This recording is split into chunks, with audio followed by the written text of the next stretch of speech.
Sorry about that, guys. If you're just jumping on, I was close to the camera for a glance this evening. How's it doing? I think I was good this time because I was busted on severely. Nope, it still didn't work, and this is why we change it. I thought I had fixed the chat. Oh, everything else is fixed. Happy Thursday. I'm gonna pop in the chat, make sure everybody can see it. Welcome in. How we doing? Oh, I went very high pitched today. Sorry, guys. I hope everybody's doing good. I hope everybody's, it's all right.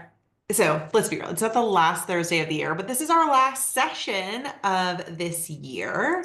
And so I'm excited to all who are joining me tonight. I hope you're ready to learn something that's very near and dear to my heart. I'll give a minute or two for everyone to jump on before I get started. I see Jennifer's on here. I got a bunch of people on here, but Jennifer's already sat through one of my courses this week. Bless her little baby heart. I hope everyone's doing well. If it's your first time here, welcome. My name is Laura De Vega. I am the Director of Agency Development at WorldVia, and I do these courses every Thursday completely for free for everyone in the travel agent community. And the reason I do this is I'll tell you a little bit about my backstory in a second, but I realized I just want to do something real quick. I'm going to pop in the Facebook group. If you're new here, I post all old episodes in the Facebook group. It's where you'll find when new episodes are happening. And there's some fun, like a little revamp happening for 2025. So you'll see all that coming in the Facebook group. So I'm going to pop that right in the chat. If you're not a part of it, go add yourself. It'll tell you it needs to be approval. I approve it, either myself or Drea. She's my marketing specialist that works with me. So anywho, so why I do this, I've been in the industry for quite a few years. I started as a travel agent myself, worked in that space for quite a while, then was an agency owner for a bit. Then went into the wholesale side of the industry and ended up working for GoGo Vacations, the wholesaler. Worked just as a salesperson for them, then worked on their business development team, and even last year ran their business development team. I left before they unfortunately closed their doors. It was a wonderful company. It was in business for 75 years. But with that, I have seen all the different sides of travel. It's something that I'm very proud of, and I take a lot of pride in knowing not just the advisor side that all of you know in like day in and day out and the struggles that you sit through, but I also know the wholesaler side too, and I see that the supplier side of things. And now it's really unique because I'm also on the host side and seeing that side. So I really feel like I have a great understanding of the different facets that happened on the day to day for you all and for us. And tonight is especially exciting because I'm talking about supplier relationships tonight. So this is something that's near and dear to my heart because clearly I worked as on the supplier side for many, many years. And I was always begging for the attention of advisors like yourself. And now I'm trying to get even advisors that work under my host to, when I say, why are you working with suppliers? What do you do with suppliers? Like, I know the other side of that, so I want to make sure you all understand that. So yeah, so just a heads up for anyone that's on here, these are free every Thursday. You do not have to be a part of my host or any host or anything. If you're in travel and interested about learning about personal or professional development, we do these every Thursday. I'm going to tell you now though, and then we'll get started in a second. I'm not going to do this next Thursday. Or is it the following Thursday too? No, the following Thursday is the 2nd. So I'm back January 2nd. Not going to be here the 26th. I'm taking a little time to myself after the holiday. I hope you're all going to decompress during that time. And then we'll be back for a few weeks in a row until I start to travel in March. So January 2nd, that's that Thursday, right? I believe so. Yeah. So that's when I'll be back in. Lots of great topics coming up, lots of fun things. So feel free to interact with me in the chat. I prefer it. I like the interaction. I think it makes all that much more interesting. So don't be afraid to ask something, make a comment, whatever it may be. And yeah, I'm going to go ahead and pop the presentation up and start now. For those of you, and I address those that it's it was it your first time, but if you're back, Thank you. I appreciate you spending time with me every Thursday. And just because this is, again, I'll mention again at the end, but I'm so thankful for the last 16 weeks. I should say it's more than 16 weeks, so there are breaks in there. But for 16 weeks, I've been putting out content, and so many of you have shown up every week. I'm meeting so many new people. Been loving meeting so many of you in person at events. It's been such a great thing as I'm starting to see everyone out. And I can't wait to the new circle of events that are coming through in the spring and the fall, that as 2025 comes into place, and I'm going to be quite a bit of them, but I'm excited to meet many of you there as well. So I'm going to pop the presentation up really quickly, where you can feel free, and my email's on there. I always say that feel free to email me even just with questions at any time. I've had many of you do it. I've had many of you throughout the past weeks jump in and be like, hey, I just have a question about this. Hey, can you help me with this? 100%. Absolutely. That's why I'm creating the space. That's what the Facebook group essentially should be, is a space for you to be able to do that. I really just wanted to be open and comfortable. And I actually just talked about this week in a separate session. I was talking about or a separate section at, oh my goodness, separate session I was hosting about you should have the opportunity and the place to feel comfortable asking the dumb questions.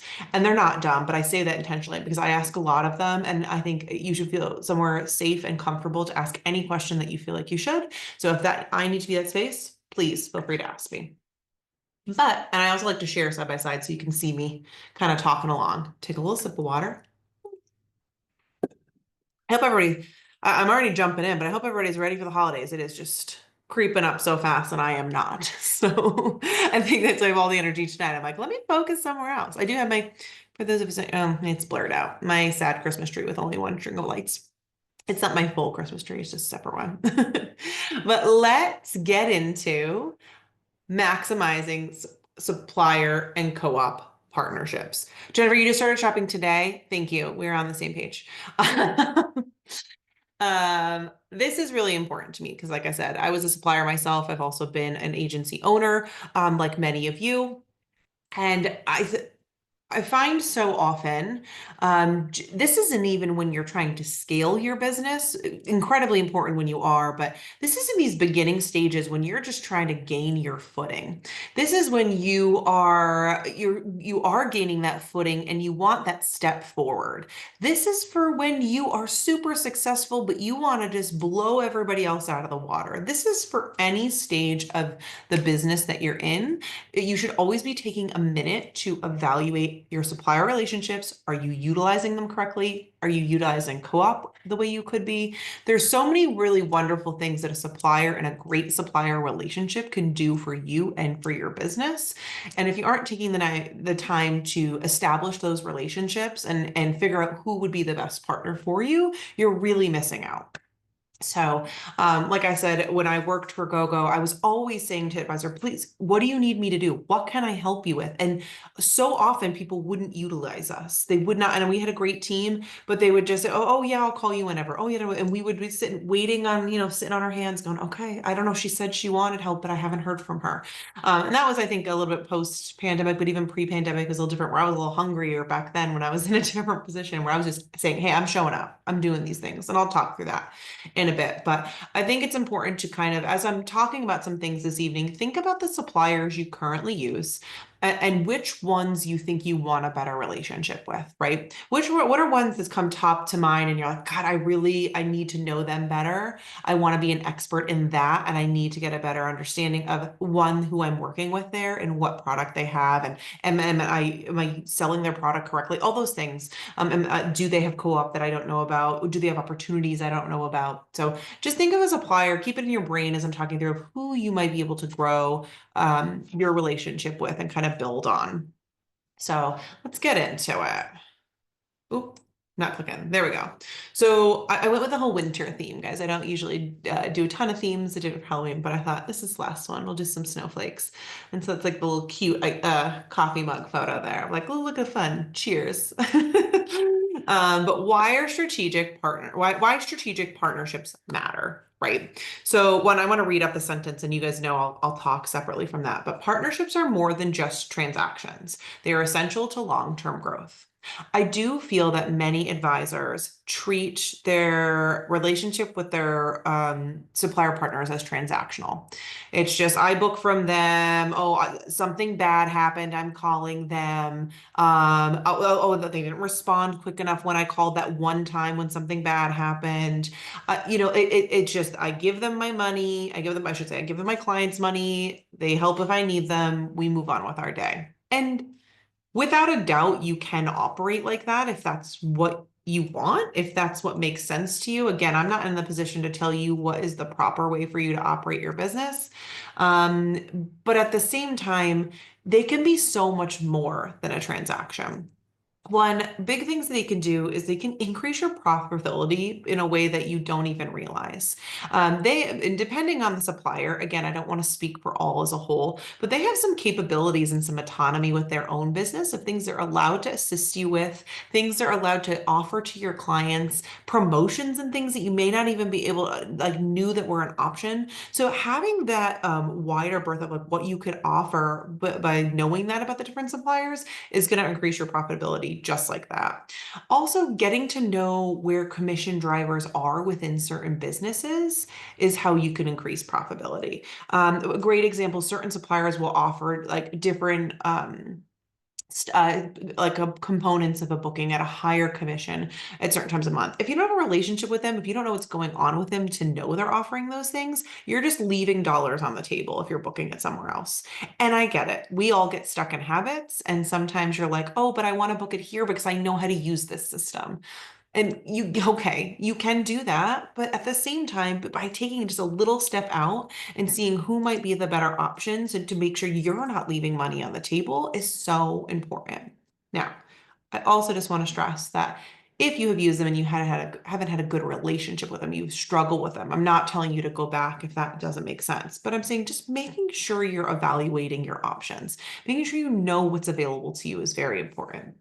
You can also enhance your offerings. Like I just said, once you just start to branch out and get to know the suppliers more, you might find out a lot of, especially, I'm talking about generalized right now, but of course there's very specific like DMCs and things that only sell certain product. But there are so many suppliers out there that have like a multifaceted product line, right? They're not just selling tours, they're selling river cruises, they're selling land and sea packages. They're not just selling hotels, they're selling excursions, they're selling flights, transfers, all the steps. So if you don't know a full product line and you don't understand it, so if you're just like dipping your toe in with a supplier, learning what all they have to offer, just in that, like when you build that kind of partnership with them and start to learn more, your offerings immediately are going to be better because you're going to have a better understanding of what they have to offer and what you can offer to your clients. I'm a big proponent to keeping as much as you can within one supplier too, like a full package within a supplier. So you have control over the entire situation with one. But again, I know that's not always the case, but knowing which ones you can do that with is very important. And then deliver exceptional value. So another big thing is like when you have a strategic partner and you know it inside and out because you've built that relationship with them, you're going to be able to impress everyone with your knowledge because you've taken the time to get to know them. You have a personal relationship with your BDM or your national account manager or whoever it is you work with. So you know you have that opportunity just to give them a call if something comes up, or if you need a little bit of help, or if you want to impress them with something, you have someone to do that with because you know the product, you know how to reach out to them, you have a better understanding of that business, right? Darlene, I'm 3 trainings away from getting gold tier with Virgin Voyage. Oh, good for you. I have to tell you, I have been on a lot of cruises and I have not been on a Virgin Voyage yet. And I'm just saying I'm sad. I have pulled up next to them. I know the sales team. I'm like, how do I get on it? I want to go on it so bad. And I'm not even necessarily a huge cruiser, but their product just speaks to me. So I hope you get on there. Version's a great product to know inside and out. It's once people know it, it sells itself. This is not a Virgin commercial. I'm just saying. It's a great product, but good for you. Knowing it inside and out is going to help you. So, and I highly recommend if you haven't done so already, do a ship inspection. If you don't do the cruise, but at least get on there to see the ship. It's so helpful with knowing the ins and out because every ship is different. And anyways, so deliver that exceptional value, right? So I can't see my own title because where my thing went. Okay, benefits of strong supplier relationships. So one, enhance customer satisfaction. I kind of hinted to this already, but when you have a strong relationship with a supplier, you're going to be less worried about those stressful moments. I make the joke a lot that when a client is stressed, they can't read. So say your client gets to, I'm going to make this up, but say they get to Jamaica, they go to check in their hotel, they don't have the room category you booked them in. Like they didn't, their reservation isn't showing up, whatever it may be. And they're hands down panicked. It doesn't matter what emergency number nonsense you put on their documentation, they're stressed. So they're calling you because you're the we talked about in a separate session I had this week, I talked about client retention and the relationships you build with clients. They're going to call you because they're comfortable with you, right? So you get that phone call. You need that kind of relationship because they're comfortable calling you. You need that similar relationship with your business development manager or your sales manager or your national account manager from the product line that you purchased it from, because then you feel comfortable going, don't worry, I got you. Don't stress. Take a breather, go get a cocktail. I'm going to figure this out for you because you have someone on the other end to speak with and reach out to and say, hey, I'm dealing with a situation. Can you help me out? Right. So just knowing you have that kind of customer relationship with the supplier as well as that with your customer is huge. Improve productivity in innovation. When you know a product, your productivity is going to be easier because it takes out decision fatigue. I talk about decision fatigue a lot because it's the idea of like the amount of time you take to think through what should I put this person on? What should I do for this person? If you know a product and a supplier inside and out, you know who to recommend it to. You don't even have to think about it. So it gives you having the relationship and getting to know the product well and getting to know your business development manager or sales manager well puts you in a space where you can be more productive because you have a confidence in selling it. Oh, I know I can put them on there. Well, I'll use Virgin Voyage as an example. You know, you've got a fun young couple, they want to see a bunch of places, but they also want to have a blast at night. No problem. I know exactly what cruise line to put you on. Like you just know those things and like the little pieces to put them on the right product. And innovation. When you are, I talk about this with my team. When you are comfortable in what you're selling, you are in a better space to be comfortable thinking outside the box. So if you understand, I'm going to use a different supplier now for an example, but say you understand the Globus family of brands inside and out. You know what you can off-sell your clientele to. You know how you can kind of innovate and do different things with them. You know how to properly build a campaign around that product because you know it inside and out. You're not going to stress over whether it makes sense to do a certain kind of event with it because you understand it. And I mention often working in the or on the business, not in the business. When you're working on the business, that's a space for innovation. That's a space where you can create and think outside and what can you be doing and what you can do better for your clients and what you can offer differently. And when you have a comfort in what you're talking about, it's a lot easier to do. Access to exclusive deals. Let's just be honest. When you have a better relationship with the supplier, you're gonna know about exclusive deals quicker. It's just the reality. When I was a national account manager, the first thing I would do when we had a deal that was exciting and new, I sent it to all the emails I had in my database. If I don't know you, I haven't been introduced to you, if you were too nervous to say hello at that conference or at that trade show, you're not on my email list. If you are in an area where it's like a little bit dicier, and I know this is difficult depending on hosts and things like that, whether it's secondary phone fill or not, but if you're in a space where you can reach out to your regional representation and you haven't done so yet, what are you waiting for? Because you're going to miss out on opportunities like that. I'm not saying that the national account manager or whoever who maintains the account won't also do this, but what's great about it is then you're getting it twice, worst case scenario. And why are we upset about this? Now you're more knowledgeable than when you were before, right? But when you are speaking with your local representation, you'll also know exclusive deals that are coming out. They're going to let you know. You can also get on a relationship so they know exactly what kind of product you sell. So they might only send you the ones that make sense for you. Also, I'm just going to say it, this is separate from this, but when you get to know your regional representation, if there's any local training events or anything going on locally, ship inspections that they're only going to make aware people in a geo-targeted area. If they don't know about you, they don't know to tell you. So you have to make sure you reach out to your representation. And I know that is nerve-wracking. I know sometimes, and I am on both ends of it. I exhibit at these events and I've also attended these events. Sometimes a trade show is just like it's like Chuck E. Cheese for travel advisors, right? There's like lights and giveaways and Vegas showgirl dancers, and there's a lot, right? And sometimes you're like, oh, I just want to go talk to this one person and get out. If you sell a product and you're at an event where there is representation from their sales team there, and take 5 minutes is even probably too long. Take a minute and a half and introduce yourself.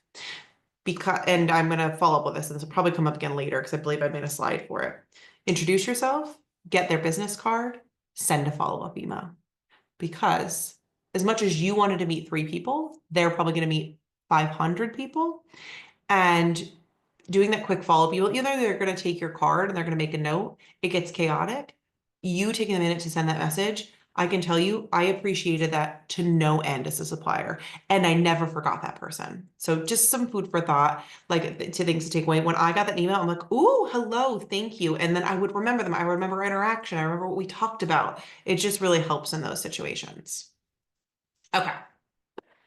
Choosing strategic partners aligned with your goals.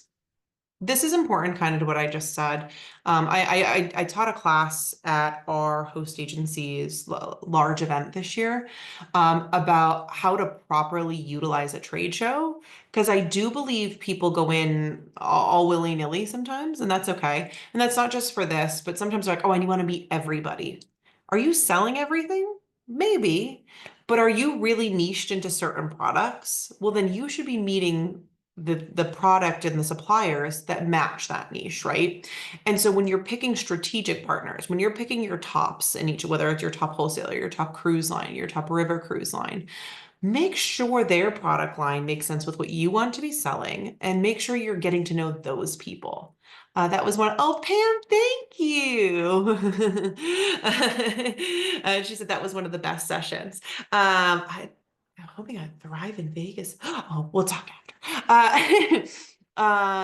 So if you're not meeting with the people that make sense for you and building those partnerships, it's going to be difficult for you because one, you're going to have a lot of thoughts going on in your brain, right? You're going to be like, who was that person I talked about? Why did I like them? So I'm a big proponent to taking the time to plan out who makes sense to speak with first. You usually have a rundown of who are at these events to say, oh, I need to talk to this person and I need to find, and I also want to be honest, so often your regional representation is not at this event, unless, let's be honest, most of the events happen in Florida or Vegas, and not everybody lives in Florida or Vegas. But what you need to go in there is introduce yourself and say, hi, my name is Laura DeVega. I actually live in northeastern Pennsylvania. I would love to know who my sales representation is so that I can have a proper relationship with you guys and learn more about your business. I can tell you from the other end, that is the most beautiful thing people say to me. I'm like, yes, let me show you. Like, so we're always so happy to give that information. So keep that in mind. Oh, Darlene, you're beginning with cruise and all things Florida. I've completed your training, Miami. Ooh, good for you.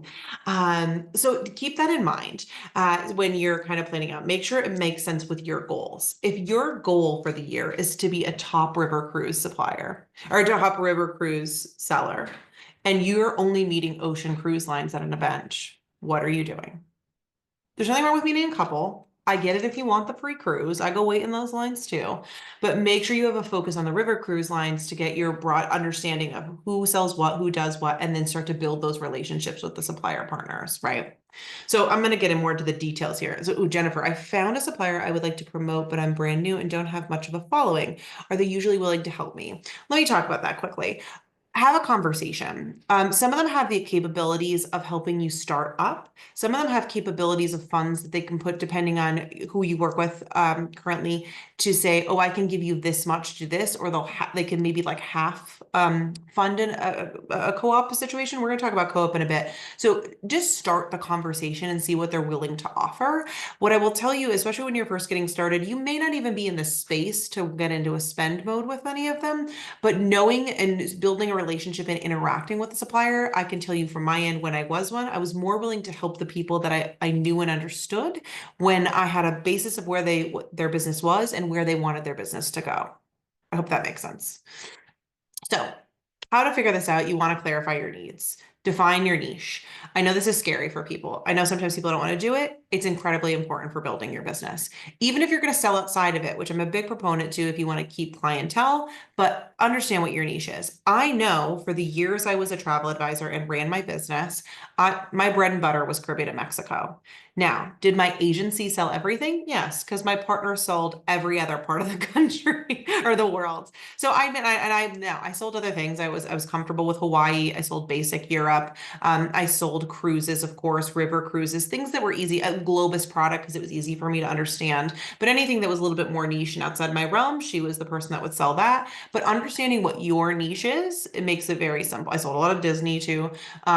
So just having a good understanding of that and your target market. So whether it is luxury, whether it is family or adventure, adventure is huge right now. I really see the switch. I feels like what was happening with cruise a few years ago. Now I know it's a little scarier, so I won't see the same dip switch over, but I feel a real strong push towards adventure travel recently, and there's some excellent brands out there if you're looking for that niche. And evaluate how potential partners align with your goals and your clients' expectations.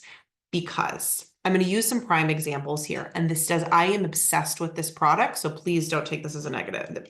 G Adventures, when they first came out 12 years ago or however long ago it was, I was so enamored with their product.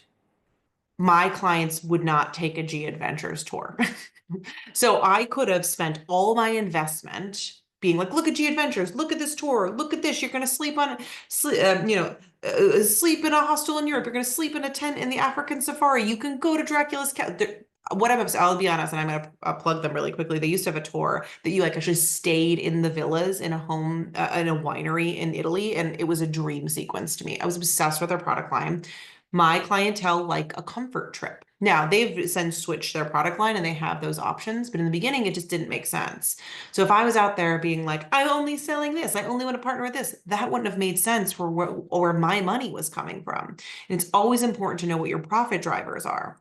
So I really learned to team up with my fun and sun destinations, with my Hawaii representation, because I sold a lot of Hawaii. I knew my Disney representation because whether I wanted to sell Disney or not, which I do love it, but we all know it's a little more difficult to sell at times. I needed to know who that person was if I needed anything. So it's just making sure it aligns with what you're putting out there. Because as much as I would love to only sell Paul Gauguin cruises, but I don't have the clientele for it. If you do, fabulous. Get to know that representation. That's why I put luxury first, but it's not for everybody, right? Okay. Then research and vet the partners. I'm going to be honest. I'm not going to mention any names because there's a lot of new companies coming up in the industry, which is fabulous. I love new product. I love diversity. Just make sure you do your research. Make sure they're not a fly by night. Make sure things, it's harder because we don't have any of those long-standing suppliers, not as many of those long-standing suppliers anymore, but make sure you do their research. Check out the reviews, understand what other advisor friends that their experiences with them, and not just in the booking process when something went wrong. Because inevitably in travel, something at some point will go wrong. And that doesn't even mean it would be your fault. It doesn't mean it would be the supplier's fault, but something happened at some point and someone has an experience with that. And so look into what that looked like for them, right? Also, make sure you're leveraging. I already talked about trade shows and conferences, but that's just what I'm talking about here. I can't tell you how many advisors skip trade shows. I get it. They're anxiety inducing. I made the joke. It's like Chuck E. Cheese for travel advisors. You're missing out. You just really are, because I can tell you from when I exhibit at them, I'm coming there with the best information. A lot of times I'm coming there with exclusive promotions. A lot of times I'm coming there ready to have these conversations and build follow-up conversations. Even if you're just there for the important pieces, the people that you need to speak to, make that time. Make that time. Those advisors or those suppliers, partners are there to build relationships. They're there to help you. They're there to teach you. So if you're not going, you're welcome to your own decisions, but I feel like you're missing out. So, and then read reviews from other agencies. Like I said, but the good, I joke it to you guys a lot in here, the good, the bad, and the sarcastic remarks, read it all. Take it with a grain of salt because someone said this to me once when I had first started out, and I think it's relevant to a lot of things. Some people really love McDonald's. I love McDonald's sometimes. And then some people really love, I can't think of a steakhouse off the top of my head right now. I'm sorry, I'm tired. But like a fancy sit down steakhouse. And they want that every meal of their trip. You cannot send the person that wants that to a place for people that just love and want to eat like McDonald's. And you can do the vice versa, but can they afford it? Can they understand it? Can they appreciate it? Right? So someone that only loves steakhouses and went to a property that is great for people who love McDonald's are going to be disappointed. People that only love McDonald's who go to a property that is meant for people that want to eat at steakhouses every day, they might be like, "Ooh, what did I do to get here?" Or they're like, "No, it's a little too fancy for me," you know, because they want a certain kind. Everyone, your vacation is what you want it to be. Sometimes my vacation, I want fast food on a cozy couch and no one to bother me. I'm going to do it somewhere else, not my own home, because that's, but you know, like, so you have to make sure you understand that. So take the reviews with that grain of salt. Understand that sometimes if it seems like it's a personal thing, understand that. But I more mean in the sense of how a supplier handled a customer service issue with the travel advisor is what I want you to look into. Red flags. And when you look into these, this is what I want you to look for. Inconsistent communication. As much as I would hope that every supplier partner delivers incredible communication, sometimes that's not the case. And pay attention to when they're kind of backing off when you need answers. I also want you to know, and I can speak from the other side of this, sometimes it takes a minute for us to get answers on the supplier side because we are at the hands of the partners we work with. But if they're kind of avoiding you and things like that, take notice. Lack of transparency. I always say I'm honest to a fault. When I was a supplier partner, I would say, "Hey, listen, I need to be real with you. I don't know what happened here." Or I need to be real with you. This looks like this was our fault, and I'm sincerely apologetic. Let me fix it. Pay attention to the ones that try, just pay attention when they're not transparent. I don't want to put too many blame in too many places and put ideas in your head, but transparency is incredibly important. We at our company, we have a policy that's radical truth and radical transparency. It's just so much easier to be transparent. Pay attention to when it feels like they're not. Over-promising without delivering support. I will tell you from being on the travel advisor side, how many people at events, suppliers at events go, "Oh, we've got you, we've got you, we've got you." And when I call them with an issue, they don't answer the phone. They're out there. Well, I won't say who, I won't say that they haven't changed. I don't know. I'm just saying, pay attention because people are very friendly. People in sales are very friendly. You're probably very friendly. Pay attention if they're overpromising. And competitive commission rates. Hear me out on this. It's not always it's a red flag, but it's not always a bad thing. But pay attention to sometimes they undercut commission to keep costs competitive. And I just want you to keep that and make sure you're paying attention to who does and who doesn't. Sometimes it's out of the control of the supplier, and I completely understand that, but just pay attention. These are just little boop, boop. You should put up a little red flag and be like, I wonder. Okay. There's a lot of words on this one. I apologize, but we're gonna get through it. Tips for creating mutually beneficial relationships. Build trust through communication. Like I said, well, one, clearly share your needs and goals. That email, that message, whatever you send, that phone call after you meet a supplier partner for the first time, that follow-up is going to take you a million worlds. It's going to take you so far. With a, "Hi, I met you at this event. It was so lovely meeting you. I love learning about your product. We spoke about me needing to have a better understanding of the co-op you provide and how you might be able to assist me in the future. My goal is to be this amount dollar salesperson in your product. I'd love to have a further conversation about it." Put it all out there. It makes it much easier for the supplier partner to plan the conversation if we know exactly what you're looking for and exactly what you're trying to get to. We're not afraid of you asking for co-op. They're not afraid of you. They know you're going to ask for it. They might not always be able to give it to you. I think that's something as a realistic expectation you have to set for yourself. I know a lot of advisors would just assume we have it to give always. That's not really the case. Suppliers are a business as well. They have to do it when it makes sense financially. There has to be a return on investment for them, and we'll talk about that in a bit. Um, so it needs to be mutually beneficial for both you and the supplier. So make sure you have that in mind when you're building your argument to them. And regularly check in to evaluate the partnership. It might not be something you're working on right now. You might be like, hey, in about 6 months to a year, I'm going to need you for this. Send messages here and there. Hey, I'm just following up. I just want to make sure that I'm still on your radar. This is going on in a few months. I just want to send you a reminder. There's nothing wrong with a check-in email. I always look forward. I'm going to say this. Nothing is more exciting to a supplier than a positive email because sometimes it is full of problems. So the positive check-ins are fabulous. Invest in the relationship. I'm like almost don't know how to put this in the best way. If you want to get the most out of a relationship with a supplier partner, do the trainings like you're talking about. Get involved in what they're putting out there. Understand their product. Don't come to them and know nothing about it. Be like, what can you give me? What can I get for free? Uh, yes, they might have things they can offer, but man, that's not a mutually beneficial relationship.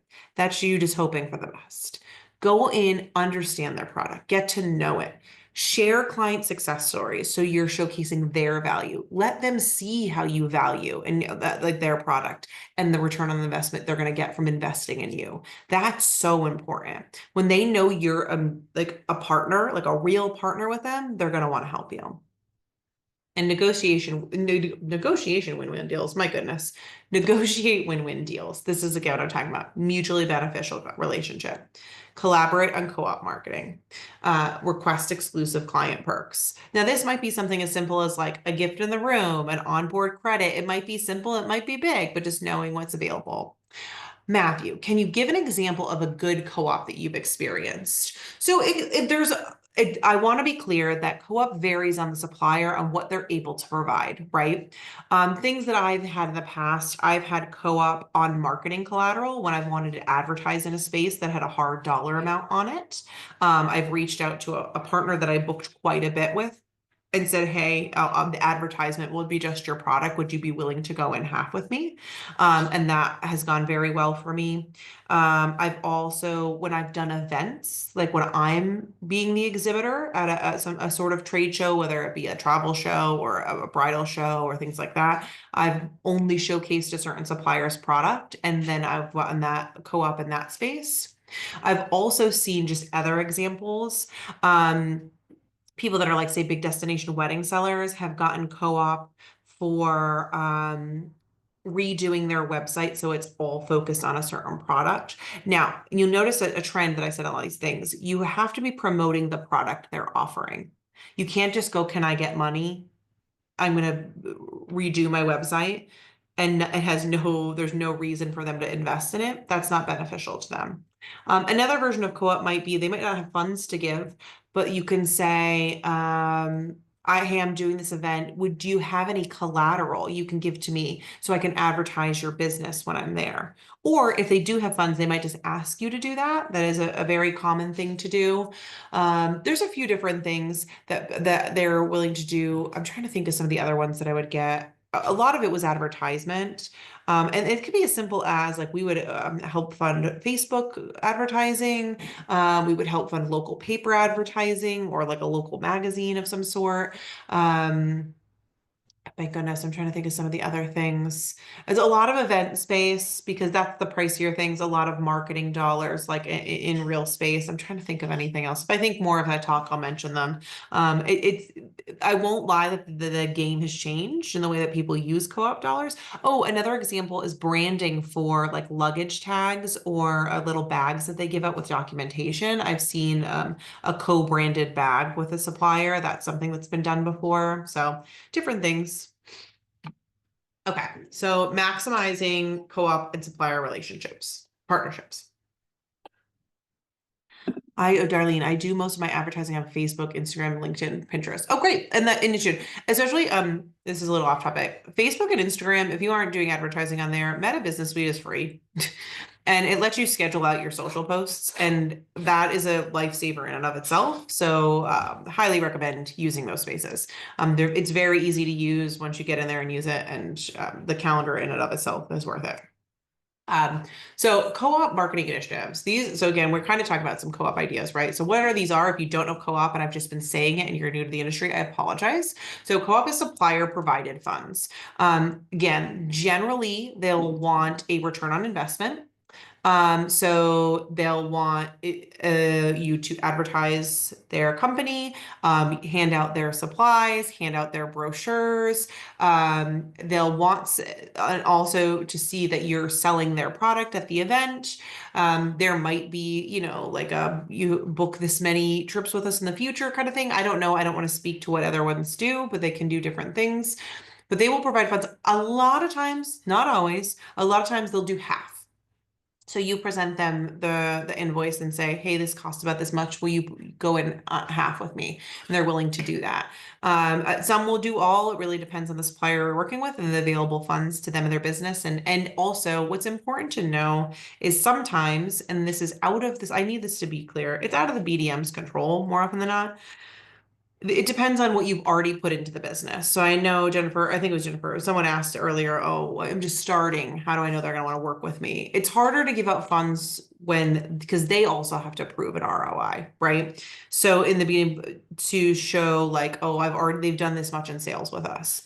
But when you can work around conversations and say, hey, like I'll, commit to doing this many bookings with you. Can you offer to do this much? And they might not be able to do half. They might only be able to do a little bit or things. You have to be really willing to negotiate in co-op and not be hard set on a certain dollar amount. Sometimes that's difficult. But you can use it for marketing campaigns, social media, client events, email promos. These are all the things I kind of just talked about. Exclusive client benefits. I've seen this done in the past. I haven't done it personally, but it can be like you can work on a relationship. This works well with like certain DMCs and things, and you build in relationships where you can say, hey,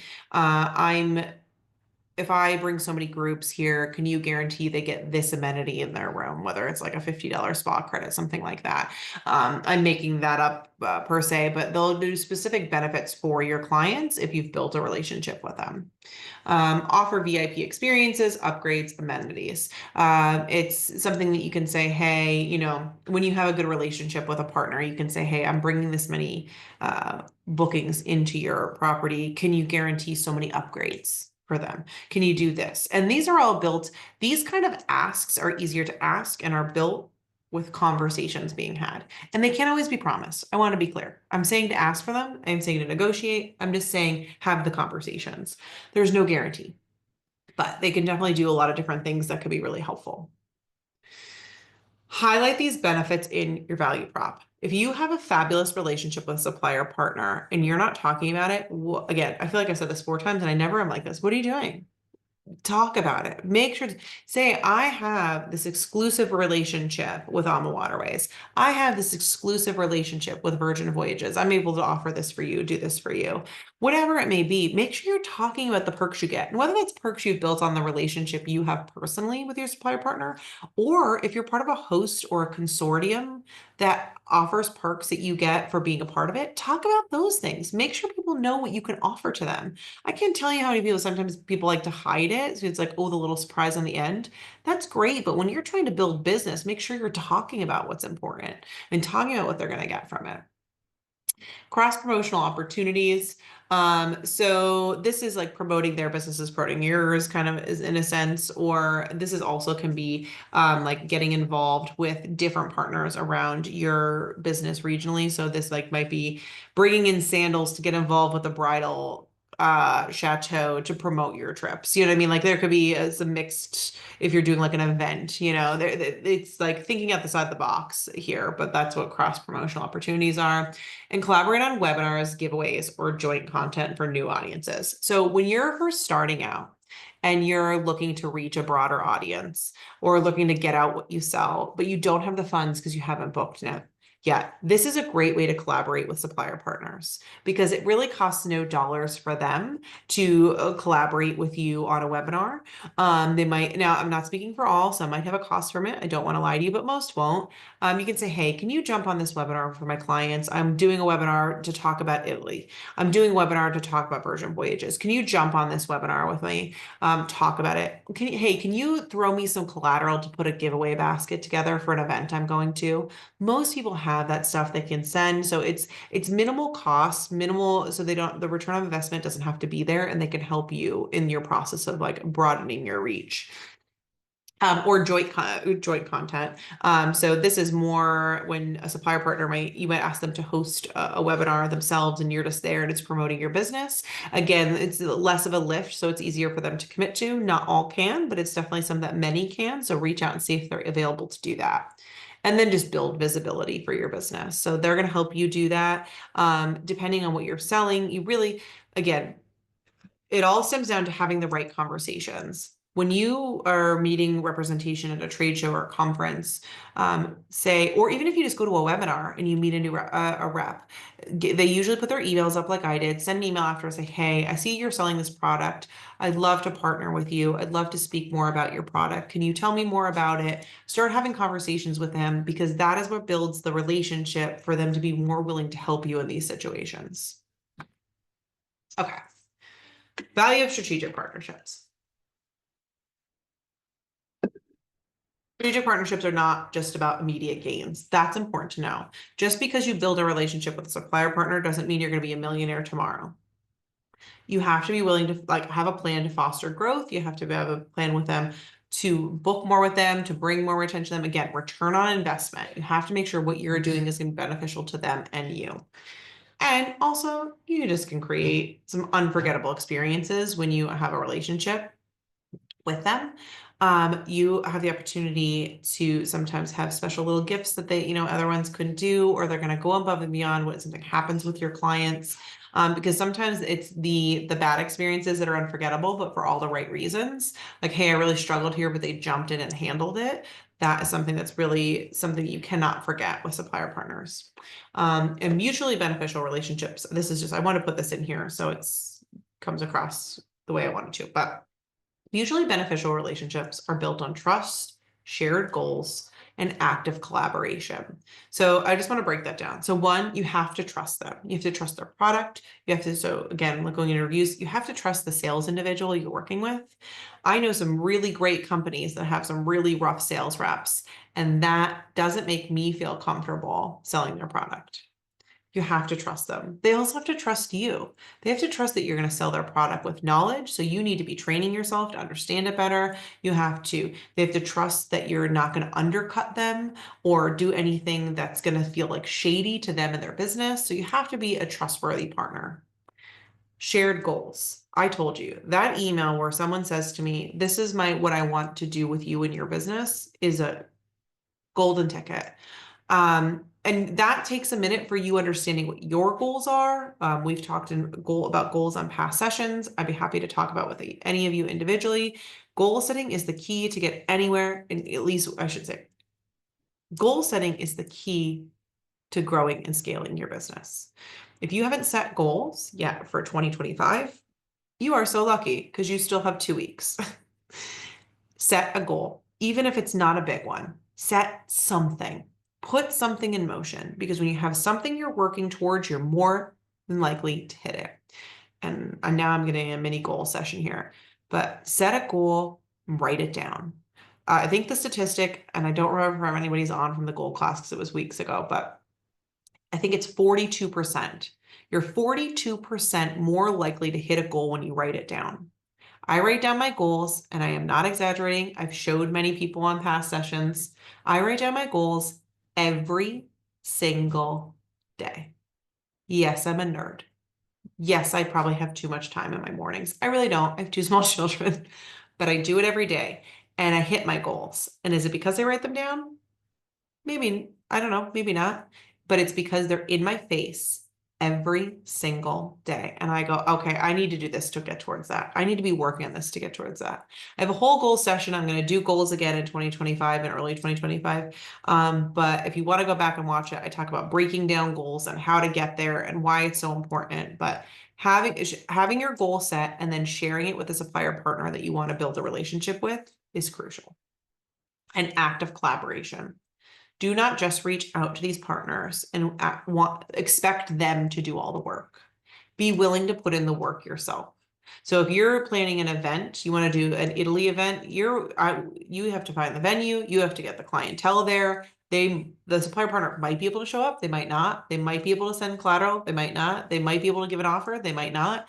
But whatever they're able to do, make sure you're meeting them. I forget what the phrase is. It's like mutual effort, the same amount of effort going back in as they're putting in. Don't expect them to do everything for you. That's not, again, I said it a million times, it's not a mutually beneficial relationship if you expect them to do all the work. So actively collaborate. If they are having a training and you have the opportunity to get on there, learn more, spread the good word about their product, and they're going to be more willing to help you. Nothing is more important to a supplier partner than cheerleaders of their business. When I would have a cheerleader, I wanted to invite them to more things. I wanted to be around them. I wanted to help them because they were helping sell my business without me having to do the work. Be a cheerleader for these supplier partners. Okay. This is fun. I already said about goals, but this is a fun little challenge. Going into the end of the year, I want you all to, when you leave here, I don't care if you are a 30-year veteran. I don't care if you're on day one. I don't care if you're on year 13. I don't care. There is still probably one potential supplier partner or co-op opportunity you can take advantage of that you're not currently. And I want you to think about what that could be within the next 30 days. Okay. That takes you 2 weeks into the new year. That's okay. But I guarantee there is one supplier partner you're not currently working with, you don't currently understand, that could be giving you an opportunity or be helping you or broadening your scope on what you could be selling that you're not currently working with at the moment. So that is my little task for you all from this. And I think that could be really helpful. So I'm putting up the thank you to put my email address up there again. And I can't tell you, this is a side conversation I want to end this with. I have truly wonderful friendships from advisors that weren't afraid to reach out when I was a supplier partner. They are still my friends to this day. I am not a supplier partner anymore. And so technically they're competition. We are still good friends. We are still each other's cheerleaders. They still call me for things when I forget about it. I still call them for things that they forget about. We root on each other's families and their businesses and things like that. And those relationships started from key relationships that were built when I was a supplier partner. And it had to be mutual. They reached out, I reached out. They wanted help, I was willing to help. When I needed their help, they were willing to help. Being willing to get out of your comfort zone, make the hellos, introduce yourself, and understand. I said this earlier, but I'll say it again. Understand that those moments at those bigger events are chaotic, and be willing to give a moment of grace for the supplier partner to get back to business and reach out. But again, I'm a big proponent to taking that step yourself, but just being willing to work with them and understand that piece and then continuing that relationship, check in, show up to their events, be the partner they need just as much as so that they can be the partner you need. For me, I'm so grateful for those relationships I have. I'll have them forever. And I'm very thankful for them. And it all started because either they weren't afraid or I wasn't afraid. But I will tell you what you should try to be in the habit of is just stepping that little bit out. And even if I will say this, even if it's just one different supplier the next time you're at those things, I'm not telling you to meet all of them, but find one that you don't have a relationship with, get to know them better, broaden your horizons. And I guarantee, and listen, let's be clear, that first one you pick may not be a great one. I don't want to pretend like they're all perfect, but making the effort, trying, and trying the next one and being willing to try the next one is going to teach you a lot in growth and help you with your business.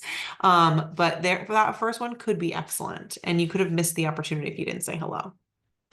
Are there any trainings on how to have a live event like a cruise tour? Ooh, that's not something I currently do. I know it's not something we currently offer just even within my host. That's interesting. You know, it's interesting that you say that, Darlene. When I did my training on, oh my goodness, how to best utilize a trade show, an individual that was in the room had said, and if Pam, you were there, but had said, "Oh, I thought this was how you should present yourself at a trade show." And I went, "Oh, well, I'm going to pivot for you as well and give some feedback for that." But I thought that was such an interesting idea because I don't know that there is enough training on how to do things like this. So I'm going to take a mental note here. I'm gonna write it down in a minute about. I don't know if I'm the best, but I have a team with me, so I don't know if I'm the best person for to do a cruise tour one, but even just a live event because I have hosted many. I've been a supplier partner for many. And they can be handled in different ways, right? It could be very broad, it could be very specific, it could be very exciting and crazy, it could just be a dinner. There's a lot of different opportunities with that. So I think there's definitely a training opportunity to teach on how to have those kind of events. So I'm going to take that note away and keep that for future sessions because I think that's a good idea. So, but yeah, I'm going to take this last screen down and stop sharing the screen for a second. Any other questions about what we talked about anything at all, about supplier partners in general? I love to talk about the supplier partner relationship. It's something that I was really proud of for a long time. But before, just in case anybody jumps off, you don't have to. I'm going to stay on for a few more minutes, answer any questions and hang for a minute. I just want to thank all of you. Many of you show up every single week. And I know this is dinner time for many of you. This is a busy time. You might have a family you're attending to. You might be by yourself. You might be going through it right now in your life. You might be the happiest you've ever been. I don't know, but I just want to thank you. I take a lot of joy in these Thursday night classes. I don't get paid for these per se. I do this out of the kindness of my heart. I just really enjoy to spread this information because what I found so often when I was a supplier partner was hearing so many individuals like yourselves saying, I hear so much about marketing training or supplier training, but no one teaches me how to make myself better. No one teaches me how to make my business better. So I always took that to heart and I really enjoy personal and professional development. And I really enjoyed these last few weeks and the opportunity to get to know some of you better and to teach more. And I hope I catch more of you in the future. This is going to keep going. It's only going to get bigger and better. And so I really hope you're enjoying it as all. And I just want to thank you. Um, and oh, I got a bunch of messages in here. Let me just go up. So first, let me just say Thrive Supplier Partners. What is it? Hold on. Thrive Supplier Partners. Do we know who is at which city? Oh, were you talking about the road shows, Pam? Let me know. Um, and oh, thank you. I appreciate you too, Pam. I know you show up so often. Milan, let me know if I'm pronouncing that correctly. A wonderful presentation before the year end. Thank you, and hope you and everyone in this webinar have a Merry Christmas and Happy New Year to you as well. For those of you that are jumping off, or even if you're still on, I hope you enjoy your holidays. It's cold here in Pennsylvania. It's usually not this cold. I am not prepared. I am not prepared gift-wise, but I'm excited. I love this time home with my girls. So I hope you'll have a wonderful, wonderful holiday season. Jennifer, thank you so much. I enjoy these sessions. And as a newbie, I'm learning so much. Oh, good. I'm so happy, Jennifer. And I'm so happy. Jennifer saw me twice this week. So, and I think I'm much less unhinged this Thursday. Sometimes, guys, I know I'm a little crazy because you catch me at the end of the week, but I'm feeling pretty good today. Especially because I wasn't feeling awesome yesterday. So I'm glad that I'm feeling pretty good. Happy holidays to you as well, Jennifer. Pam, Okay, you were talking about the road shows. I thought so. So I do not know the supplier, but she's talking about World Via Travel Network. That is the host agency I'm a part of. I do not know the supplier partners yet. I have inklings, but I am not in a space to say anything. But you should know very, very soon. Um, Starlene, thank you so much. I enjoyed the session. Have a wonderful. I'm so glad you all enjoyed it. I hope you've enjoyed many of them in the past. If you want to know more about them or rewatch old episodes, they're all in the Facebook group, like I said. So go add yourself to there. I will approve it. Watch the old episodes. I think there's only two missing on there. I just have to figure out which one's on. I say this every week and I have to get them up there. But they're always up there for rewatch. They're on our YouTube channel. Comment, like, share, add anybody you want to that's travel focused to the group. It's a free group. It's open to anyone that's in travel that wants to learn more about growing their business. Share it so we have more people, and people can learn more. And I'm just really, again, I'm really thankful and grateful for all of you in these last few weeks. And I hope you're enjoying it. I hope you're going to like what's coming up in the future. I'm really excited about some of the things I have coming up. We have a little bit more focused attention from weeks to weeks. So you'll see like a 4-week stint of a certain topic. So I can really deep dive into it because I was doing that more in the beginning and I think that worked really well. So we're going to continue down that road. We're going to get into financial and business planning. It's going to be a whole thing. But if you don't have any questions or need anything else, have a wonderful, wonderful holiday and I will see you in the new year. I won't see you next week. I'll be back January. Let me double check the day here. I keep saying January 2nd with confidence and I don't know. It is. It's January 2nd. I did take the 26th just to give myself a break for the holidays. But January 2nd, I'm back, baby. And I'll have the new session will be up there soon. But if you don't have anything, you feel free to jump off. I'm here for questions or needs, and I'll jump off in about a minute or two. But have a wonderful holiday. Enjoy your time, whatever you do, whether you're spending it by yourself with a hot cocoa or spending it with family. Do whatever that makes your heart happy, right? So find some quiet and some peace this holiday season and get ready to just crush it in the new year. We know it's like a light switch turns on. Oh, Stacey, here, I will share it into the group. You can just click this link and ask for approval and pop in. But get ready to crush it in the new year. Travel is not going anywhere. I can already see the trends. I'm excited to see where everybody ends up in the new year. And there's so much going on, so many events. I'm so excited about all the events I've signed up for. So I can't wait to see all of you out at them. Yeah. Well, if nobody has anything else, have a wonderful evening. Enjoy your holiday, and I will see you first thing in 2025.